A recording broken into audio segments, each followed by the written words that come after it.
नमस्कार साथियों। चलिए, नेटवर्क इशू की वजह से पिछली बार लाइव डिस्टर्ब हो गई, कट गई।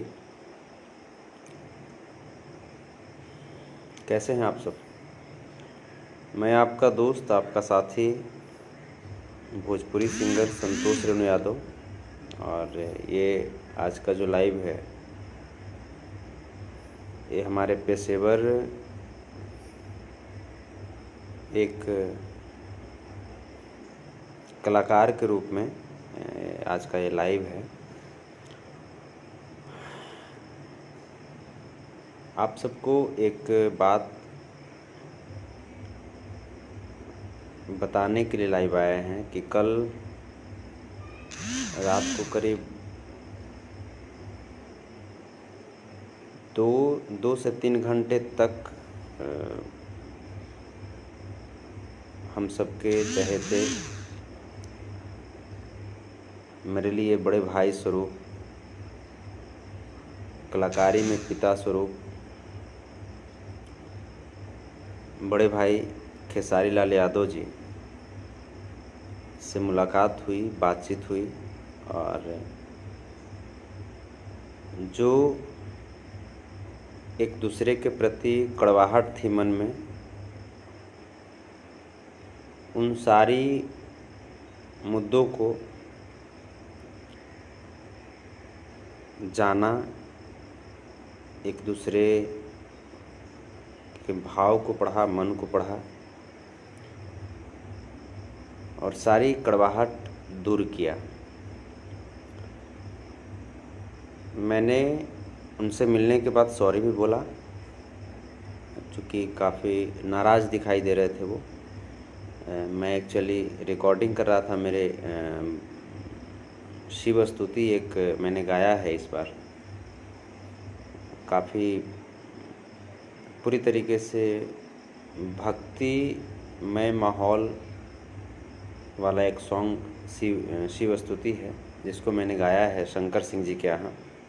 कल रात में ही मैं गा रहा था और तभी खेसारी भैया का वहाँ पे आगमन होता है। वो आते हैं और आकर के बैठते हैं। तभी मैंने एकाएक देखा कि खेसारी भैया। फिर मैंने गाने को कंप्लीट किया, उसके बाद गया, बड़े भैया को प्रणाम किया। वो नाराज़ दिख रहे थे, लेकिन मैंने उनको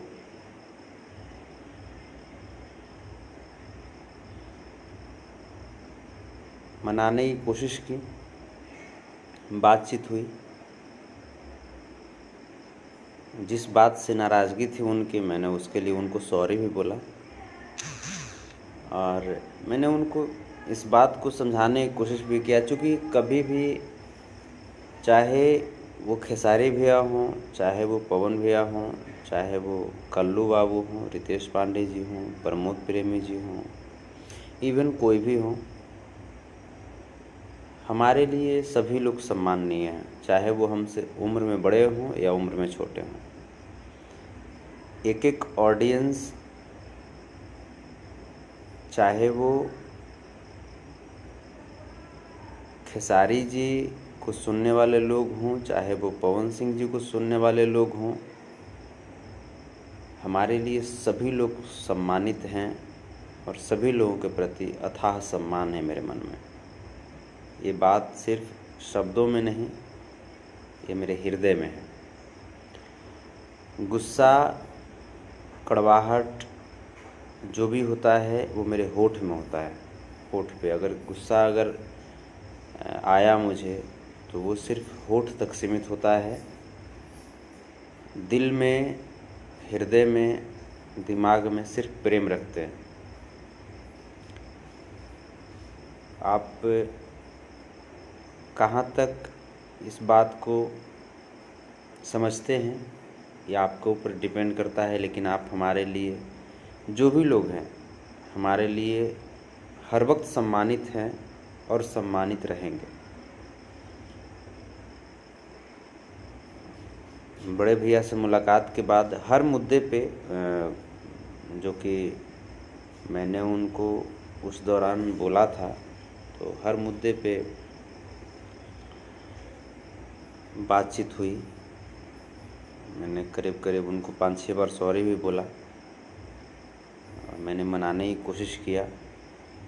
खैर, वो बार बार एक ही बात बोले जा रहे थे कि तू कुछ भी तू रहो, तू मेरा भाई था, मेरा भाई है, मेरा भाई रहेगा। और ये बात साबित करती है कि खेसारी लाल यादव ग्रेट पर्सन है। तो खेसारी लाल यादव हमको चाह जाते तो जिस वक्त दिल्ली में मैं था उस जगह पे है कि अगर वो चाह जाते, थोड़ा सा भी अगर निगाह टेढ़ा कर दे तो मैं दिल्ली से वापस पटना भी नहीं आता। ये सच्चाई है। लेकिन इस बात को मैं भली भांति जानता था कि वो व्यक्ति कहीं न कहीं, जो कुछ हो, अलग चीज़ें हैं। किस वजह से आखिर ऐसा बोलने पे मैं मजबूर हुआ, ये बात वो भी भली भांति समझते हैं। चूँकि ये सच्चाई है। जैसे वो बार बार इस चीज़ को वो रख रहे थे कि संतोष तू एक बार नहीं, करीब करीब तू 20 बार तू ऐसा किया। उस दौरान मैंने उनको बताया भी इस बात से कि 20 बार जो मैंने किया, कहीं न कहीं टॉर्चर किया लोग ने। जो एक यूट्यूबर जिसके बारे में आप सबको पता है, वो भाई ने इतना टॉर्चर किया, किसी भी मुद्दे को लेकर के इतना टॉर्चर किया कि बार बार आदमी प्रवोक हो जा रहा था। खैर, यहाँ से जो भी हमारे भाई हैं, बस इतना ही कहना चाहेंगे कि जिस तरीके से आपने भोजपुरी इंडस्ट्री को प्यार दिया है, सम्मान दिया है, भोजपुरी के कलाकारों को प्यार सम्मान दिया है, आप देंगे। और आपके वजह से भोजपुरी के कलाकार हैं, या आपके वजह से भोजपुरी संगीत आज विश्व पटल पे अपना परचम लहरा रही है। चाहे तो वो आवाज़ पवन सिंह जी के रूप में हो, चाहे वो गीत खेसारी लाल यादव जी का आवाज़ के रूप में हो, या कल्लू जी के आवाज़ के रूप में हो। हर कोई जहाँ भी है वहाँ पे भोजपुरी संगीत को आगे ले जा कर के सम्मानित करने का कार्य कर रहे हैं। तो यही जानकारी आप सबों को देनी थी। और इस दौरान काफ़ी लोग वहाँ पे बैठे हुए थे। सब लोग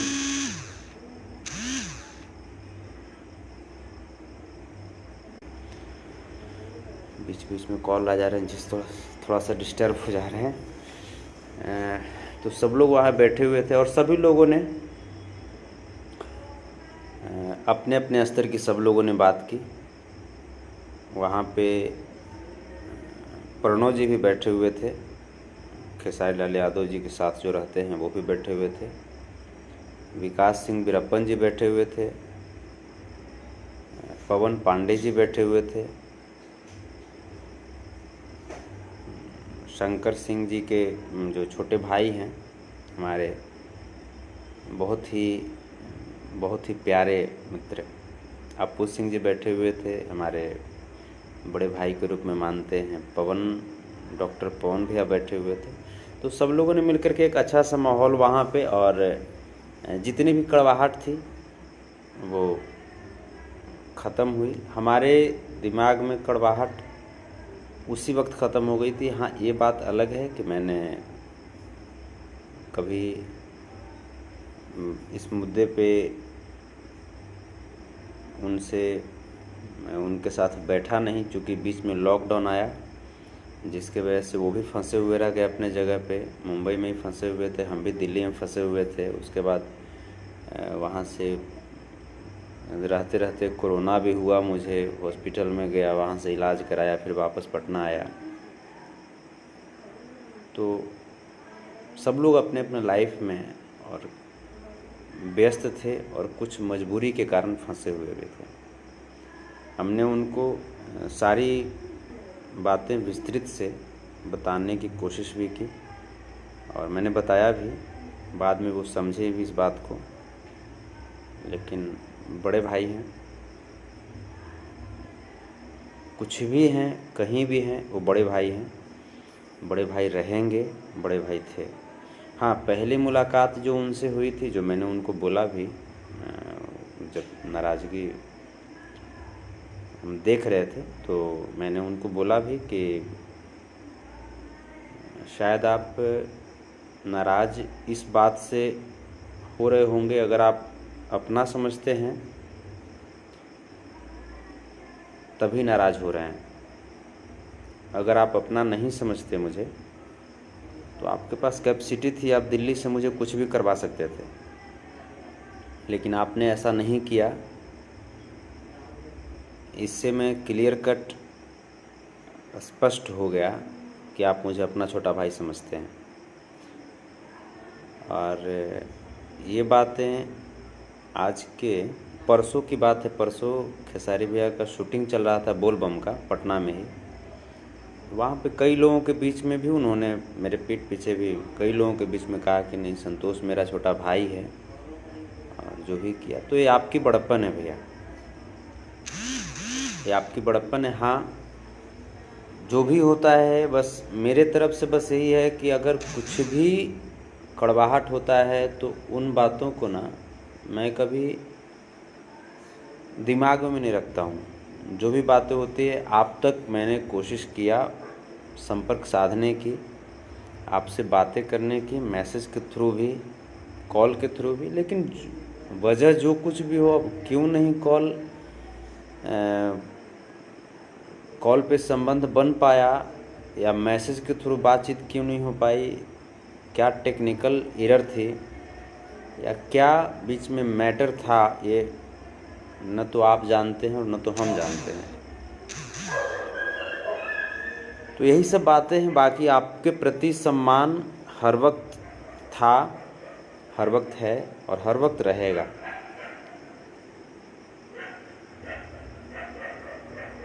बहुत सारी चीज़ें हैं। सम्मान को कभी शब्दों में बयान नहीं कर सकते। हो सकता है हम शब्द में बोल रहे हैं कि बहुत सारा सम्मान था, है, रहेगा, और हृदय में रहवे नहीं करेगा, तो शब्द कहने से नहीं होता दोस्त। ये हृदय, ये मेरे हृदय की बात है। और बहुत बार ऐसा हो रहा था कि वो कुछ कहना चाह रहे थे और हमसे नहीं कह पा रहे थे, मैं भी कुछ कहना चाह रहा था, उनसे नहीं कह पा रहा था। ये प्रेम थी, ये प्रेम वाली बातें थी। तो जो बातें, जो एक भाव जो थी, जो एक छोटे भाई के रूप में मैं उनसे कहना चाह रहा था, मैं उनको नहीं कह पा रहा था। आंखें नहीं मिल पा रही थी, न तो उनकी आंखें मिल पा रही थी, न तो हमारी आंखें मिल पा रही थी। वो भी एक बड़े भाई के रूप में हमें कुछ कहना चाह रहे थे।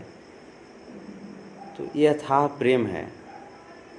हाँ, ये चीज़ें हैं। इसके लिए मैं इस लाइव पोर्टल पे भी मैं बोल रहा हूँ कि जो भी घटनाएं हुई, उन घटनाओं के लिए रियली सॉरी, क्योंकि उस वक्त हमें कभी भी ये कभी भी सेंस था ही नहीं कि मैं क्या बोल रहा हूँ, क्या नहीं बोल रहा हूँ। मेरे बस दिमाग में एक ही चीज़ चल रहा था कि मैं क्या करूं कि तूफानी लाल यादव बच जाए। आखिर मैं कौन सा स्टेप लूं, कौन सा कदम उठाऊं जिससे तूफानी लाल यादव को बचाया जा सके। इस मुद्दे पे काफ़ी बातचीत भी हुई। विकास सिंह वीरप्पन जी भी बहुत इस पे, उन्होंने भी बताया कि नहीं, इसके लिए बहुत सारे एमपी के भी जो होते हैं लेटर पैड पे मैं लिखवा रहा था, मनोज तिवारी जी के भी, रवि किशन जी के भी, लेकिन थोड़ा सा उस पर वक्त लगता है। तो वहाँ पे मैंने भी उनको बताया कि वक्त लगता है, इस बात को हम भी समझ सकते हैं, लेकिन हम जो वहाँ पे हाइपर हुए थे, चूँकि मेरे पास वक्त नहीं था। तूफानी जी का एक एक घंटा जो था वो किस कदर से मौत का कारण बनता जा रहा था, आप सब वहाँ पे देखे हैं, आप सब उस घटना को बहुत नज़दीक से देखे हैं। तो बस एक ही बात मेरे ज़हन में थी, एक ही बात मेरे ज़हन में थी, कैसे इस व्यक्ति को इस मैक्स हॉस्पिटल से, जो डॉक्टर बोल रहे हैं कि नहीं बचाया जा सकता, कैसे इसको बचाएं। इसके साथ पटना से साथ में दिल्ली आए हैं, दिल्ली से साथ में पटना जाएं। बस मेरा एक ही मोटो था, कैसे कोई व्यक्ति को कैसे मरते हालत में हम छोड़ दें, चाहे वो व्यक्ति किसी भी जाति का हो, किसी भी धर्म का हो, कहीं का हो, उससे मुझे मतलब नहीं है। व्यक्ति अगर जब हम वहाँ पे खड़े हैं तो मेरा दायित्व बनता है कि उसको कैसे ज़िंदगी कैसे वापस दें। इसके लिए चाहे मुझे किसी भी हद तक गुजरना होता, मैंने गुजरा, और कोई बात नहीं थी। तो इस लाइव के माध्यम से बड़े भैया को बहुत शुभकामनाएं। अभी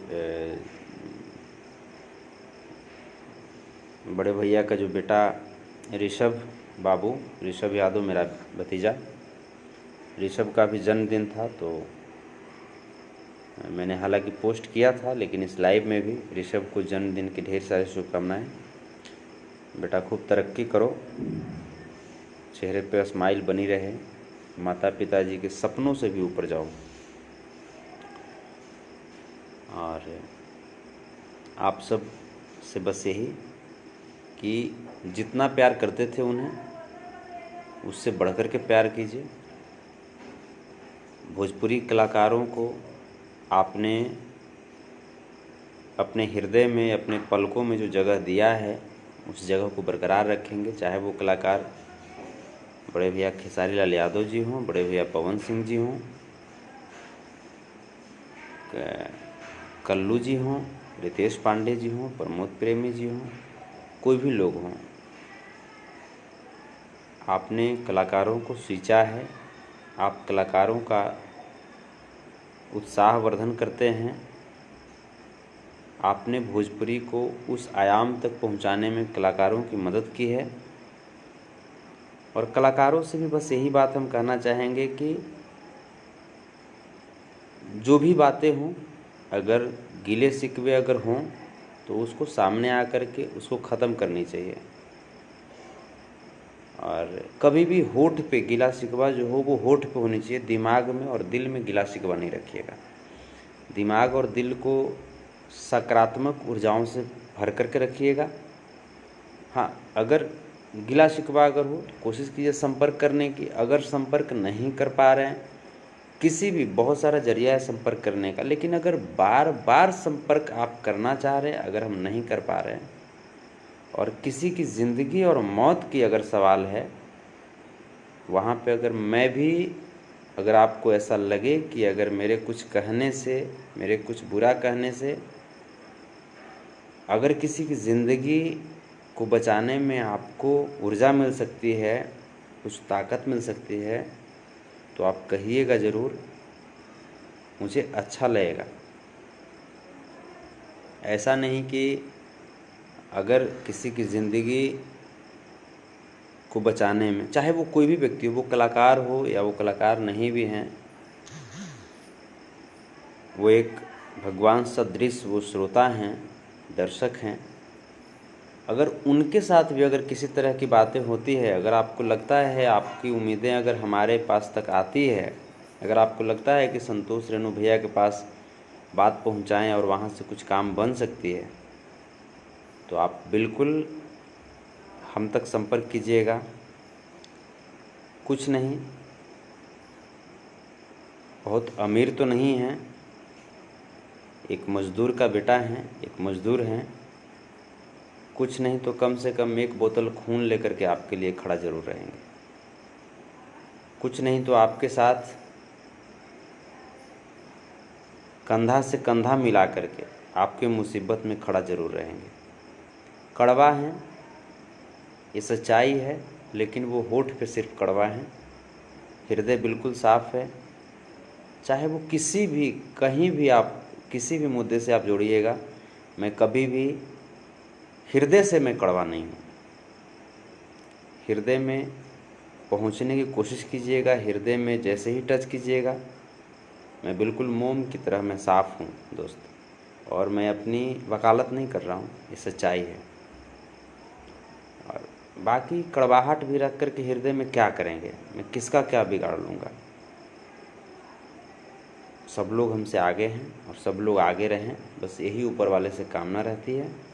हमारी भोजपुरी इंडस्ट्री बहुत आगे जाए, हमारे जो ऑडियंस हैं, जो हमारे भगवान रूपी जो श्रोता हैं, वो स्वस्थ रहें, सुखी रहें, बस हमारी यही चाहत रहती है।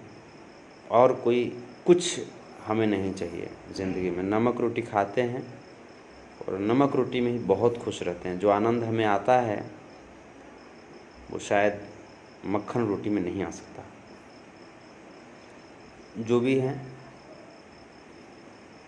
जो भी हैं बस पारदर्शी हैं,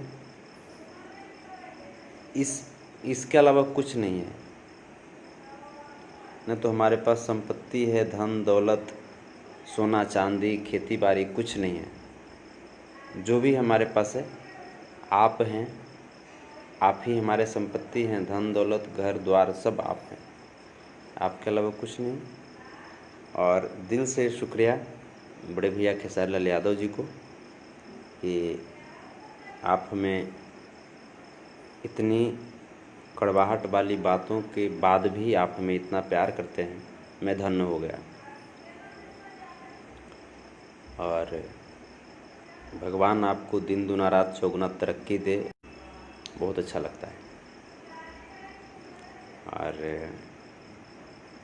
चूँकि पुरानी यादें ताज़ा हो रही है इस लाइव के माध्यम से, तो पुरानी घटनाओं में जिन भी दोस्तों को हमारी किसी बातों का अगर बुरा लगा हो, हमारी बातों से अगर वो आहत हुए हों, तो प्लीज़ मुझे माफ़ करेंगे। आप सबों से भी सॉरी।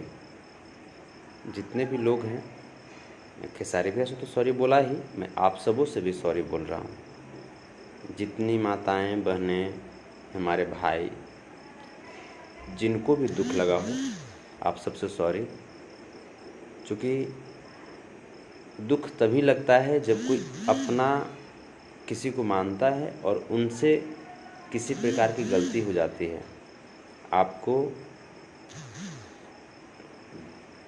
दुख लगा, इसका मतलब आप मुझे अपना समझे। और जो भी बात आपने कही उसको भी मैं भूल गया, मैं उसको याद रखा ही नहीं। जो आपकी सकारात्मक बातें हैं मैं उसको बिल्कुल याद रखता हूँ। जो आपके बीच जो आपने गुस्सा प्रदर्शित किया, वो हमारे लिए एक आशीर्वाद होता है, और उसको आशीर्वाद समझ करके आत्मसात कर लेते हैं उसको, बाकी सारी बातों को भूल करके, और एक स्नेह के रूप में उसे ले लेते हैं, और कोई बात नहीं है। आप सब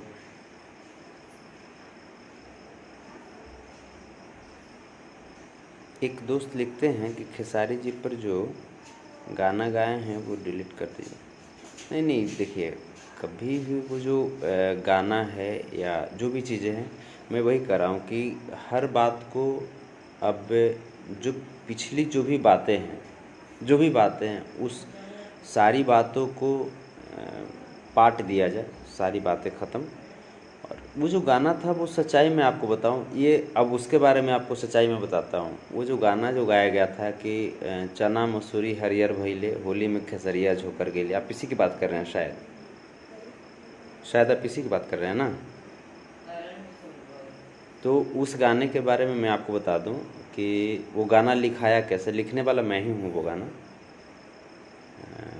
मैं और तूफानी लाल यादव जी के भगिना हैं, दोनों जा रहे थे, हॉस्पिटल से ही कहीं जा रहे थे किसी कार्य से। तो मेरे दिमाग में उसी ये गाना चल रहा था, तभी एक मैंने ये देखा, एक न्यूज़ देखा, न्यूज़ क्या कह सकते हैं, यूट्यूब पे ही। उसमें बहुत कुछ लिखा जा रहा था कि खेसारी लाल यादव संतोष रेणु को वो करेंगे, जबकि ऐसी कुछ बात हमको भी पता है कि खेसारी लाल यादव जी कभी मेरे बारे में बुरा नहीं सोच सकते। और ये बात खेसारी लाल यादव जी को भी पता है कि संतोष रेणु यादव मेरे बारे में कभी बुरा सोच ही नहीं सकता। ये सच्चाई है कि जिस वक्त, ये मैं हृदय से मैं बात कर रहा हूँ, ये सच्चाई है कि जिस वक्त खेसारी लाल यादव जी, जिस वक्त, भगवान न करे कभी उनकी ज़िंदगी में बुरे दौर आएँ, लेकिन जिस वक्त सबसे बुरे दौर में होंगे, उस वक्त जब वो आँख खोलेंगे तो पहली पंक्ति में पहला व्यक्ति संतोष रेणु यादव होगा, जो उनके लिए अपना जान तक न्यौछावर करने के लिए तैयार हो जाएगा। चाहे वो खेसारी लाल यादव जी हों, चाहे वो पवन सिंह जी हों। पवन सिंह जी के लिए मेरे दिल में विशेष सम्मान है, क्योंकि उस मुसीबत वाले वक्त में उन्होंने बहुत बहुत बड़ी सहानुभूति दी है। और एक इंसान के नाते बस इतना ही कि मुझे जो समझाया गया, मुझे जो बताया गया अभिभावकों के द्वारा कि जो मुसीबत में साथ दे वही अपना होता है, तो पवन सिंह भैया, प्रमोद प्रेमी जी, उनके साथ तमाम लोग, समर सिंह जी, या तमाम लोग जिन्होंने सपोर्ट किया, एक रुपये से सपोर्ट किया, शब्दों से सपोर्ट किया, उन सबका संतोष रेणु यादव अपनी तरफ से आभार प्रकट करता है। क्योंकि तूफानीलाल यादव को पता नहीं था कि क्या हो रहा है, क्या नहीं हो रहा है। तूफानीलाल यादव ज़िंदगी और मौत से वो जूझ रहे थे, वो वेंटिलेटर पे थे, वो मृत अवस्था में लगभग थे। वहाँ पे आपने जो सपोर्ट किया वो हमें पता है कि आपका एक एक शब्द हमें कितना ताकत देता था, आपका एक एक रुपया हमें कितना ताकत दिया तूफानीलाल यादव को वापस करने में। बहुत सारे लोग ये भी बात कहते हैं कि नहीं, जैसे एक चीज़ यहाँ पे भी मैं आपको बता दूँ, मुझे थोड़ा सा बुरा लगता है किसी किसी बातों का। बहुत सारे लोग कॉल करके और इस बात को बोलेंगे कि आपने तूफानी जी के लिए इतना किया। ऐसा कुछ नहीं होता है। तूफानीलाल यादव जी के लिए मैंने, सच कहिए तो कुछ नहीं किया, आप सबों ने किया। मैं सिर्फ उसका नेतृत्व कर रहा था वहाँ पे। मैं वहाँ पे आगे आ करके मैं थोड़ा सा नेतृत्व कर रहा था, इस मामले को मैं देख रहा था। बाकी ऐसा नहीं, तूफानीलाल यादव वाले मैटर में मुझे भी बहुत कुछ मिला, बहुत कुछ मिला मुझे भी। मुझे ये मिला कि आप सबों से जो मुलाकात हुई, आप सब जो लोग मुझे नहीं जानते थे, कहीं ना कहीं तूफानीलाल यादव जी के मैटर में आने से आप लोग मुझे जाने, तो हमें भी तो फ़ायदा हुआ। आप लोग जैसे भाई मिले, मेरे दोस्त मिले, साथी मिले। तो कोशिश मैंने किया, हृदय से कोशिश किया कि एक सकारात्मक कोशिश किया। उसका रिजल्ट ऊपर वाले ने दिया, ऊपर वाले को दिल से शुक्रिया। आप सब मिले, इससे बढ़ कर के और क्या चाहिए मुझे? इससे बढ़ कर के मुझे कुछ नहीं चाहिए। उस वक्त ऐसी चीज़ें थी, ऐसा वो वक्त था, हम नहीं चाहते कि मैं कभी उस तरह के दौर मुझे कभी देखना पड़े। जो लोग मेरे नज़दीक हैं, मेरे घर के नज़दीक हैं, मैं बिल्कुल एक मज़दूर का बेटा हूँ। मैं बिल्कुल मज़दूर का बेटा हूँ। पिताजी गाय पोसते हैं, गाय से मेरी ज़िंदगी चलती है, दूध बेच करके मेरा घर चलता है। मैं उस वक्त पिताजी तक को मैं बोला था, पापा जो करना पड़े, लेकिन हम इस व्यक्ति को नहीं छोड़ेंगे साथ, ये व्यक्ति को हम ठीक करके ही लौटेंगे। मैं घर का एक अकेला लड़का, एक अकेला बेटा, मैं माँ बाप का, वहाँ पे लगातार दिल्ली में, जबकि उस तरह की बहुत सारी चीज़ें चल रही थी, तो मेरे दिमाग में बस कुछ नहीं, मैं बिल्कुल अपने आप को शून्य कर लिया था। वरना किसको शौक़ होता है जी, किसको शौक़ होता है? तूफानीलाल यादव मेरे कोई भाई तो नहीं थे, मेरे कोई अपने कोई सहोदर भाई नहीं थे, या मेरे गांव के नहीं थे, मेरे ज़िले के नहीं थे। न कभी वो हमारे घर आए थे, न कभी हम उनके घर गए थे। तो ये जो बस मुझे लगा कि हमारे रहते भर में कैसे कोई व्यक्ति ज़िंदगी से दूर चला जा सकता है, यही एक जिद था। और इसी जिद के वजह से जो भी कुछ घटनाएं घटी मैंने किया। और इसमें बहुत लोगों ने दाल में वो जो होता है आग में घी झोंकने का काम भी किया। खैर उनको भी भगवान से ही कहते हैं कि उनको भी सद्बुद्धि दीजिए, सकारात्मक विचार उनके भी दिमाग में आए। मैं तो खुद उस वक्त सच्चाई कहिए तो मैं मानसिक रूप से असंतुलित हो गया था। न खाने की चिंता, मैं 96 घंटे तक 4 दिन तक मैं नहीं सोया था। अपोलो के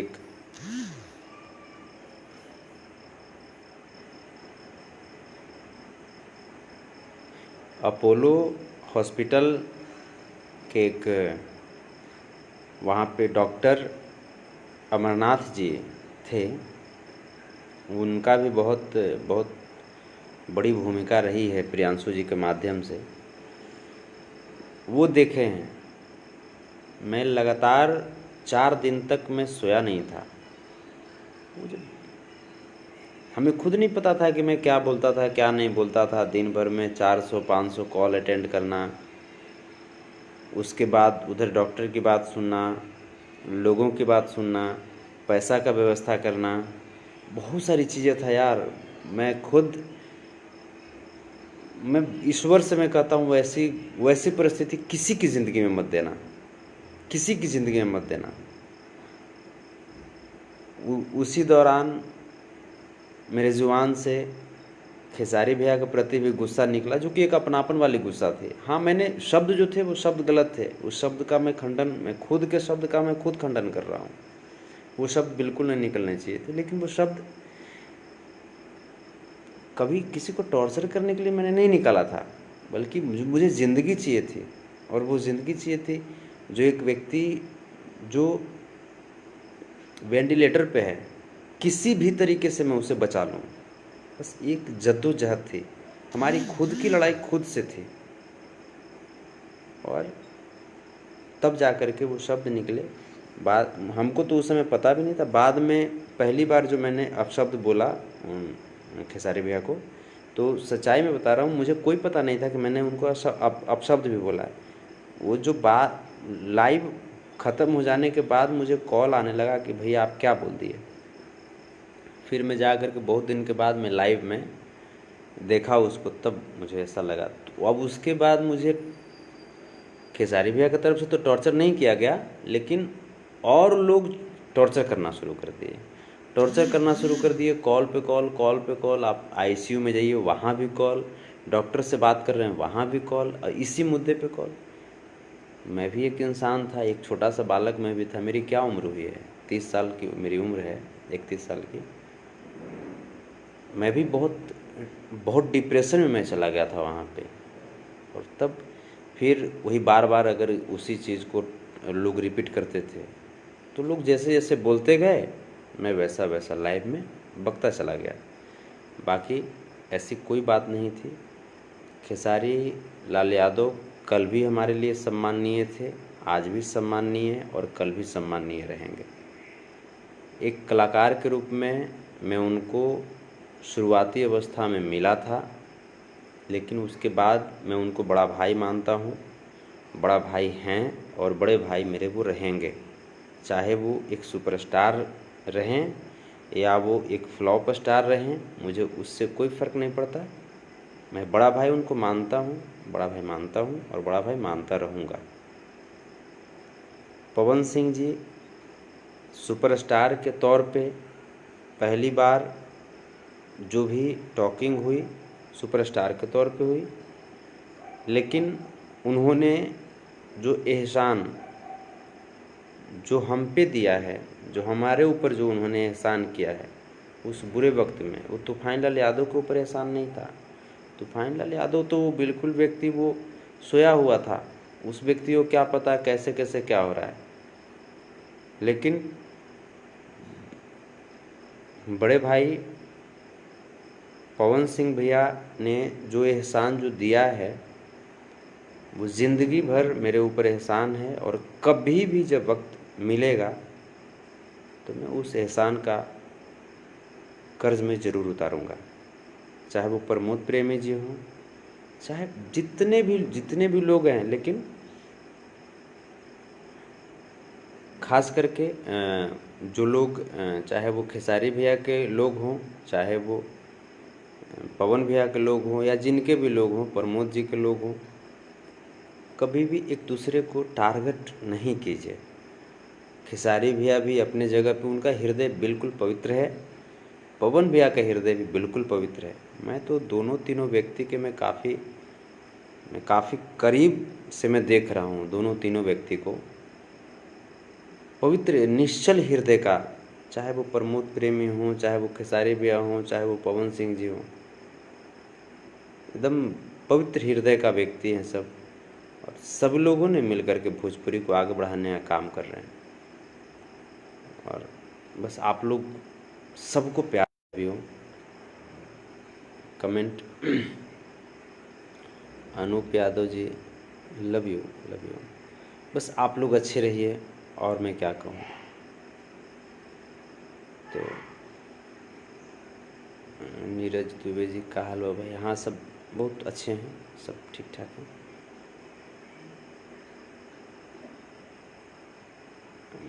मंतोष यादव और सी जी लिखते हैं, सिवान में जो घटनाएं हुई उस पर क्या बातचीत हुई? नहीं, ये बिल्कुल निजी, और एक बिल्कुल निजी ये था मुलाकात। और इसमें हम ही लोगों के बीच इतना था मैटर कि क्या कहीं किसी दूसरे मुद्दे पे बात करते हैं। बस एक भाईचारे वाली बात थी, और सब लोग वहाँ पे बिल्कुल बेहतरीन ढंग से सारा चीज़ हुआ। और एक बार पुनः जाते जाते, चूँकि मुझे पता है कि लाइव बहुत मायने रखेगा, क्योंकि बहुत दिन के बाद हम दोनों के रिश्ते पे बातचीत हुआ, और उस पे मैं लाइव आया हूँ। एक बार जाते जाते भी मैं तमाम जितने भी मेरे भाई हैं, सभी लोग से मैं कहूँगा कि बस जहाँ हैं वहीं पे प्रेम का पौधा खिलाइए। और नफ़रत कभी भी प्रेम के सामने नहीं टिक सकता। हम लोग लाख शब्दों के ज़रिए जो कड़वाहट फैली, कल रात में वो कड़वाहट धराशायी हो गई। हृदय से जब प्रेम उमड़ा, या तो उनके तरफ से या हमारे तरफ से, सारी कड़वाहट को चकनाचूर कर दिया। वो हमारे आँखों में पढ़ रहे थे भाव को, हम भी उनके आँखों में भाव पढ़ रहे थे। वो जो एक मिलाप जो हुआ, आज सच्चाई है कि खेसारी भैया की वजह से बहुत बहुत बड़ी मुझे पहचान मिली है। चाहे वो खेसारी लाल यादव जी मेरे घर पे गए, फिर भी मुझे पहचान मिली, सम्मान मिली। चाहे बहुत सारी चीज़ें हैं, उनके वजह से बहुत कुछ मुझे मिला। पवन भैया की वजह से मुझे बहुत कुछ मिला, प्रमोद जी की वजह से मुझे बहुत कुछ मिला, तूफान लाल यादव जी की वजह से मुझे बहुत कुछ मिला। तो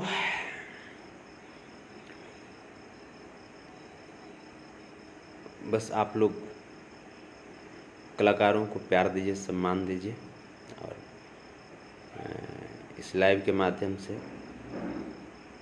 मैं इतना ही कहना चाहूँगा, खेसारी लाल भैया मेरे बड़े भाई थे, हैं और रहेंगे।